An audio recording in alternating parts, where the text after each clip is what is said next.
سټلایټ یا مصنوعي سپوږمکۍ څه ده او د انسان په ژوند کې څومره ارزښت لري او له ټولو مهمه دا چې ولې افغانستان په فضا کې سپوږمکۍ نه لري. سټلایټ یا مصنوعي سپوږمکۍ هغه وسیله ده چې انسانان یې د راکټ په وسیله فضا ته لیږي او د ځمکې په مدار ګرځي. دا کوچني کمپیوټري ماشینونه دي چې انتنونه، سنسرونه او سولر پینلونه لري. د دوی کار دا دی چې معلومات راټول کړي او بیرته یې ځمکې ته واستوي.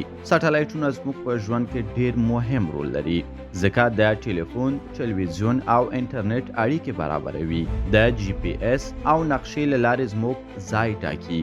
د هوا پیژندنې راپور جوړوي، د سیلابونو او اورونو څارنه کوي او د علمي څېړنو لپاره فضا او ستوري مطالعه کوي. خو افغانستان تر اوسه فضا ته سټلایټ نه دی استولی. او ولې؟ خو لاملونه یې روښانه دي. پرمختللي لابراتوارونه او متخصصین نشته. د سټلایټ جوړول او استول ډیر لوړ لګښت غواړي. افغانستان خپله د توغولو مرکز نه لري.